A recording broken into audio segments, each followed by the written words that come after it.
Dear students, you can expect resume or cover letter for your examination, English for Communication 1. We have already discussed about cover letter.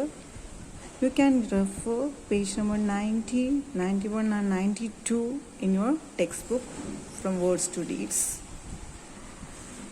Page number 9, in your textbook, page number 90, there is a sample resume. It is better to follow this pattern for your examination. Okay, the pattern is like this.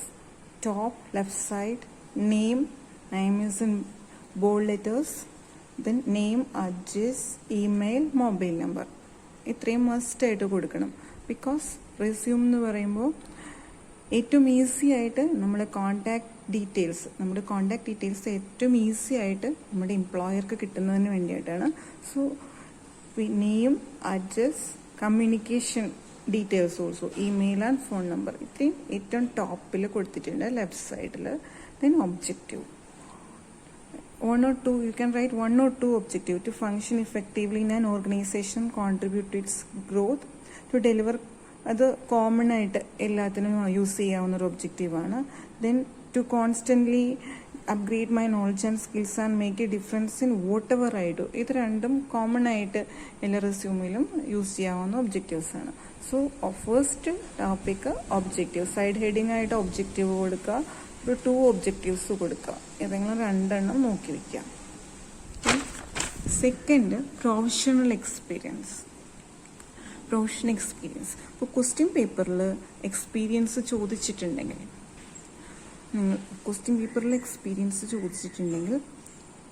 Professional experience കൊടുക്കണം. So after objective next step is professional experience. ഇങ്ങനെ വേണം professional experience കൊടുക്കാൻ. ഇപ്പോൾ ജനുവരി 2000 date change ചെയ്യുക. ഏത് date മുതൽ എപ്പോൾ വരെ, എന്നു മുതൽ. സോ ഇവിടെ കൊടുത്തിട്ടുണ്ട് ജാനുവരി 2010 ടു പ്രസൻറ്റ് ഏത് പോസ്റ്റ്, പ്രോജക്റ്റ് ഡയറക്ടർ, കമ്പനിയുടെ നെയിം ആൻഡ് അഡ്രസ്സ് കൊടുത്തിട്ടുണ്ട്. Then October 2008 to January 2010 technical assistant, name of the post, name of the company, address. അപ്പോൾ ഒരു കാര്യം നോട്ട് ചെയ്യുക, ഏറ്റവും ലേറ്റസ്റ്റ് ആയിട്ട് പ്രസൻ്റ്ലി ചെയ്തുകൊണ്ടിരിക്കണമായിരിക്കണം ആദ്യം കൊടുക്കേണ്ടത്, ഏറ്റവും ഓൾഡ് ആയിരിക്കണം ഏറ്റവും ലാസ്റ്റ് വരേണ്ടത്, അതായിരിക്കണം ഓർഡർ. ഒബ്ജക്റ്റീവ് കഴിഞ്ഞു, പ്രൊഫഷണൽ എക്സ്പീരിയൻസ് കഴിഞ്ഞാൽ വേണ്ടത് എഡ്യൂക്കേഷണൽ ബാക്ക്ഗ്രൗണ്ടാണ്. അതായത് എഡ്യൂക്കേഷൻ ഡീറ്റെയിൽസ്, എഡ്യൂക്കേഷണൽ ബാക്ക്ഗ്രൗണ്ട് വയ്ക്കുമ്പോഴും ഏറ്റവും ലാസ്റ്റ് കിട്ടിയ ക്വാളിഫിക്കേഷൻ, ഏറ്റവും റീസെൻറ്റ് ക്വാളിഫിക്കേഷൻ ആയിരിക്കണം ഫസ്റ്റ് വെക്കേണ്ടത്. ഇവിടെ നോക്കിയറിയാം 2014 ഡിപ്ലോമ, 11 +2, ഏറ്റവും ലാസ്റ്റാണ് 10th. നിങ്ങൾ വയ്ക്കുമ്പോൾ ഏറ്റവും ലാസ്റ്റാണ് 10th വരാൻ പാടുള്ളൂ, last 10th. Okay, so for examination purpose, ജോലിക്കുള്ള പേർപ്പസിനല്ല, എക്സാമിനേഷൻ പോയിന്റ് ഓഫ് വ്യൂവിൽ ക്വസ്റ്റ്യൻ പേപ്പറിൽ ഏത് പോസ്റ്റിന് അപ്ലൈ ചെയ്യാനാണോ പറഞ്ഞിട്ടുള്ളത് ആ പോസ്റ്റിന് സൂട്ടബിൾ ആയിട്ടുള്ള രീതിയിൽ എഡ്യൂക്കേഷൻ ക്വാളിഫിക്കേഷൻ കൊടുക്കുക. ഇവിടെ ഡിപ്ലോമ ഇൻ ഇലക്ട്രിക്കൽ എഞ്ചിനീയറിംഗ്, ഇൻസ്റ്റിറ്റ്യൂട്ടിൻ്റെ പേര്, നിങ്ങൾക്ക് കിട്ടിയ മാർക്കിൻ്റെ പെർസെൻറ്റേജ്, ഇത്രയും കൊടുത്തിട്ടുണ്ട്. ഇൻസ്റ്റിറ്റ്യൂട്ടിൻ്റെ പേര് ഷോർട്ട് ഫോമിൽ കൊടുക്കരുത്. അടുത്തത് സ്കൂളിൻ്റെ പേര്, +2ൻ്റെ മാർക്സ്, ഇയർ, ഫസ്റ്റ് ഇയർ ആണ് കൊടുക്കുന്നത്, നോട്ട് ചെയ്തിട്ടുണ്ടാവില്ല. ഇയർ, കോഴ്സിൻ്റെ പേര്, ഇൻസ്റ്റിറ്റ്യൂഷൻ്റെ പേര്, നിങ്ങൾക്ക് കിട്ടിയ റിസൾട്ട്, ഇയർ, സ്കൂളിൻ്റെ name, +2, your result, year, 10th, name of school, ഏത് ബോർഡാണ്, CBSE ആണോ, സ്റ്റേറ്റ് ആണോ, ICSE ആണോ എന്നുള്ളത് കൊടുക്കുക. അതുപോലെ ഏറ്റവും ടോപ്പിൽ കൊടുക്കുമ്പോൾ ഡിപ്ലോമ ആയതുകൊണ്ട് ഡിപ്പാർട്ട്മെൻറ്റ് ഓഫ് ടെക്നിക്കൽ എഡ്യൂക്കേഷൻ എന്ന് കൊടുത്തിട്ടുണ്ട്. ഏതെങ്കിലും ഡിഗ്രി ആണെങ്കിൽ ഏതെങ്കിലും യൂണിവേഴ്സിറ്റിയുടെ നെയിംസ് കൊടുക്കുക. അപ്പോൾ ഏത് യൂണിവേഴ്സിറ്റിയാണ്, ഏത് ബോർഡാണെന്നുള്ളതും കൂടെ ആഡ് ഓൺ ചെയ്യുക. Next, areas of expertise. അപ്പോൾ ഇതിൽ ഏതെങ്കിലും ചൂസ് ചെയ്യാം കേട്ടോ. ഇവിടെ ലാംഗ്വേജസ്, പ്രോസസ്, ക്വാളിറ്റി കൺട്രോൾ, ഇതൊക്കെ IT റിലേറ്റഡ് ആയിട്ടാണ്. സോ നിങ്ങൾക്ക് മാർക്കറ്റിംഗ് ഫീൽഡിലാണെങ്കിൽ നിങ്ങൾ അതിന് സൂട്ടബിൾ ആയിട്ടുള്ള ഏരിയാസ് ഓഫ് എക്സ്പെർട്ടൈസ് കൊടുക്കും. ഏത് ഫീൽഡാണെന്ന് വെച്ചാൽ അതിന് സൂട്ടബിൾ ആയിട്ടുള്ള ഇത്രയും പോയിന്റ്സ് വേണമെന്നില്ല. അച്ചീവ്മെൻറ്റ്സ് നമുക്ക് കിട്ടിയിട്ടുള്ള ഏതും അച്ചീവ്മെൻറ്റ്സ് ആയി. ഇപ്പം നമുക്ക് സ്കൂൾ ലെവൽ കിട്ടിയിട്ടുള്ള ഒരു സർട്ടിഫിക്കറ്റ് ഒക്കെ നമ്മുടെ അച്ചീവ്മെൻറ്റ്സിൽ കൊടുക്കാം. ഒത്തിരി എഴുതി വെക്കേണ്ട ആവശ്യമില്ല.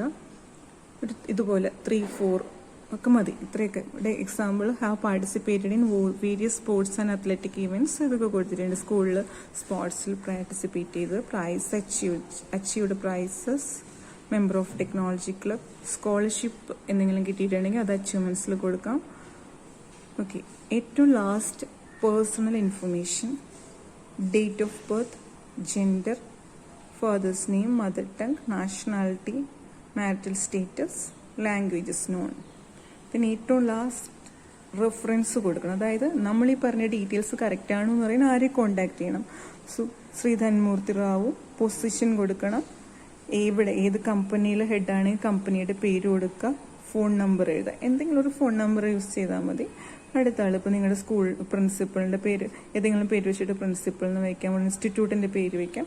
ഒരു 2 പേരുടെ അഡ്രസ്സും ഫോൺ നമ്പറും റെഫറൻസ് ആയിട്ട് കൊടുക്കുക. ഇത്രയാണ് റെസ്യൂമേയിൽ വരുന്നത്. Here is a question from April 2018 question paper. Prepare a resume to be sent in response to the advertisement given below.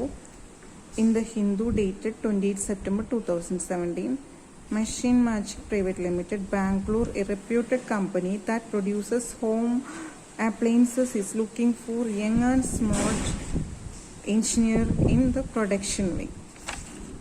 Appliances is looking for young and smart engineer in the production wing. Candidate must be aged between 22 and 30 years of age with a degree or diploma in any engineering subject with excellent communication skill. Apply to the HR manager within 10 days from the date of advertisement. So, ഇതാണ് question. ആരാണ് call for ചെയ്തെന്ന് കൊടുത്തിട്ടുണ്ട്, address കൊടുത്തിട്ടുണ്ട്, qualification ചോദിച്ചു, age പറഞ്ഞിട്ടുണ്ട്. അപ്പോൾ ഇതിൻ്റെയൊക്കെ ബേസിൽ you have to prepare resume. ഈ ഒരു റിക്വയർമെൻറ്റ് ബേസ് ചെയ്ത് വേണം എക്സാം പോയിന്റ് ഓഫ് വ്യൂവിൽ റെസ്യൂം പ്രിപ്പയർ ചെയ്യാനായിട്ട്. Okay, how to prepare a resume according to this question. On top of your resume, on top left side, your name, address, email, phone number. നമ്മൾ ഏറ്റവും easy ആയിട്ട് contact ചെയ്യാൻ വേണ്ടിയിട്ടാണ് contact address included name and contact details ഏറ്റവും ടോപ്പിൽ കൊടുക്കുന്നത്. Next first heading is objective. write at least 2 objectives. 2 objectives: to function effectively in an organization and contribute to its growth. Second, to upgrade my knowledge and skills. ഏറ്റവും ഷോർട്ടാണ്, കൂടുതൽ എഴുതാൻ പറ്റുന്നവർക്ക് കൂടുതൽ എഴുതാം. അപ്പോൾ minimum how to achieve minimum pass എന്നുള്ള രീതിയിലാണ് ഇത് പറഞ്ഞു തരുന്നത്. So first your name, address, email, phone number, objective and professional experience. So ഈ ക്വസ്റ്റ്യനിൽ പ്രത്യേകിച്ച് പ്രൊഫഷണൽ എക്സ്പീരിയൻസ് ചോദിച്ചിട്ടില്ല. ഇപ്പോൾ ചോദിച്ചിട്ടുണ്ടെങ്കിൽ അതനുസരിച്ച് കൊടുക്കുക. ഇവിടെ ചോദിച്ചിട്ടില്ല. സോ നമ്മൾ there are 2 points you have included. ഇതുപോലെ തന്നെ വേണം എഴുതാനായിട്ട്. ഏറ്റവും ലാസ്റ്റ് വരുന്നത് ഫസ്റ്റ് കൊടുക്കുക. January 2022 present, technical assistant, J&D Productions, Kochi. Position വേണം, ഇൻസ്റ്റിറ്റ്യൂട്ടിൻ്റെ അവർ കമ്പനിയുടെ പേര് വേണം, അഡ്രസ് വേണം. Then April 2019 to January 2020, position mechanic, name of the company Power Machines Limited, place Bangalore. ഇനി നെക്സ്റ്റ് ഹെഡിങ് എന്ന് പറഞ്ഞാൽ എഡ്യൂക്കേഷണൽ ബാക്ക്ഗ്രൗണ്ട്. ഓക്കെ, ഈ ഫോർമാറ്റിൽ കൊടുക്കാം. Year, course, institute or board, grade അല്ലെങ്കിൽ പെർസെൻറ്റേജ്, ഇത്രയും ഇൻക്ലൂഡ് ചെയ്തിട്ടുണ്ടാവും. ഇതെല്ലാം താഴെ കൊടുക്കാം. ഇങ്ങനെ കൊടുക്കുന്നതായിരിക്കും കൂടുതൽ ക്ലാരിറ്റി കിട്ടുന്നത്. സോ ഇയർ നമ്മൾ 2019 മുതൽ പ്രൊഫഷണൽ എക്സ്പീരിയൻസിൽ കാണിച്ചു. Course, diploma, mechanical engineer.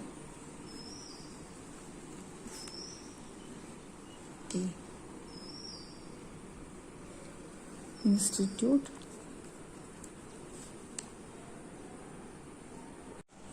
okay, we have completed Government Polytechnic Board, Government Polytechnic College, Thrissur, Institute and the pair, then Board, Department of Technical Education, percentage 85%, then 2016 കൊടുത്തു. കാരണം എന്താ, diploma 3 year കോഴ്സാണ്. അപ്പോൾ 2016 join ചെയ്താലാണ് 2019 end ചെയ്യുള്ളൂ. അപ്പോൾ 2016 +2 science, government higher secondary school Thrissur, board Kerala state board, 80% mark.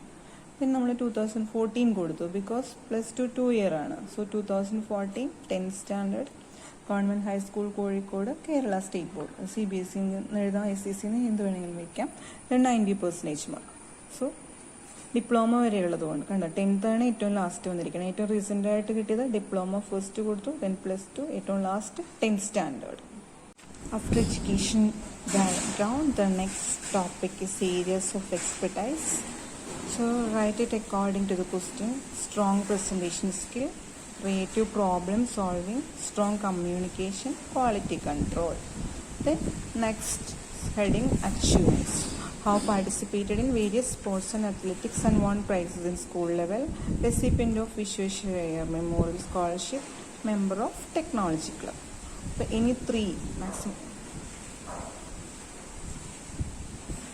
The last side heading is personal information. Personal information last കൊടുക്കാവുള്ളൂ.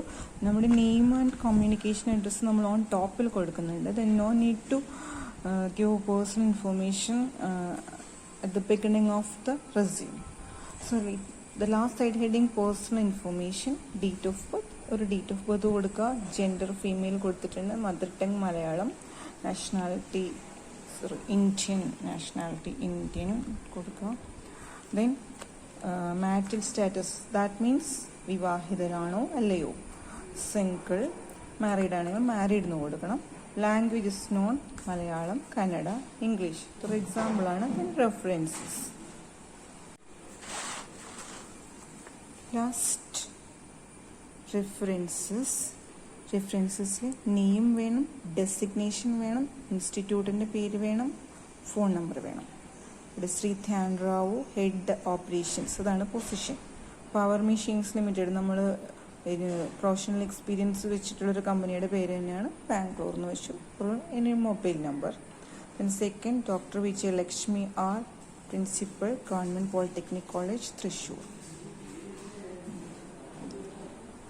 Okay, thank you and hope you understand how to write your resume for your examination.